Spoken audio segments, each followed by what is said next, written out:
Hey everybody, this is Danny with Growing Together, a Garden Story. Just wanted to take a quick minute to explain to you why we want to use string trellises with tomato hooks on our indeterminate tomatoes.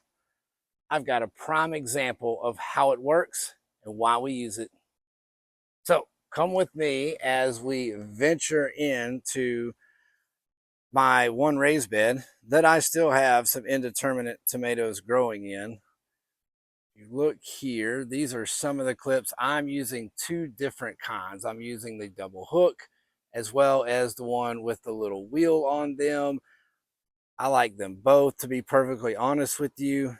I can't really say that one is better than the other. They both have their pluses, they both have their minuses. But what I wanted to show you, look how when we lower them on the tomato hooks, these tomatoes are vines. They're made to bend like this. Look how I've got them all just laying in and around. Let me move this basil out of your way. And as I lower them, as I carefully lower them, as I learn that I have to be very careful, you can see how the vines will just lay down on the bottom.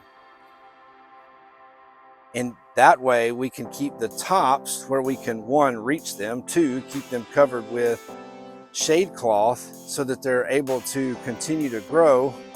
Squirrel. Got some really pretty Cherokee purple tomatoes just now. But I wanted to show y'all how these string trellises with the tomato hooks, whether it be the double hook or the little wheel, I don't know what those are called, but both of them work very, very well. And I've really liked how they have let me lower my tomatoes to where I can reach the tops of them where the new tomatoes are growing, and at the same time keep them underneath my shade cloth so that they have a chance to survive in this crazy East Texas summer heat. And as always, there's no rain. Real quick look at how exactly we use these string trellises. So this is a little section with all of the little wheel tomato hooks, but they work in the same way. What you'll do is, as these tomatoes grow, you simply take one of these tomato hooks, it will grab onto the string for you, and then you clip it onto the tomato vine.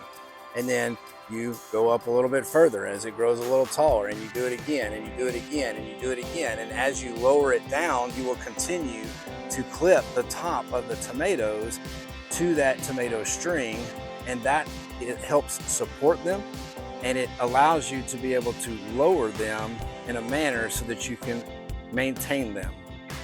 That is how we use a string trellis for our indeterminate tomatoes, as well as why we use a string trellis for our indeterminate tomatoes. If you're not string trellising your tomatoes, you might want to give it a shot. It has really paid off helping me keep these tomatoes in check, at least somewhat in check. They're growing pretty wild in there, as indeterminates tend to do. But I've really, really liked how the string trellis has allowed me to lower and just lay those vines along the raised bed and keep all of my tomatoes at a decent height to where I can reach them and keep them covered up. Hey y'all, thanks for watching. Never stop learning, never stop growing.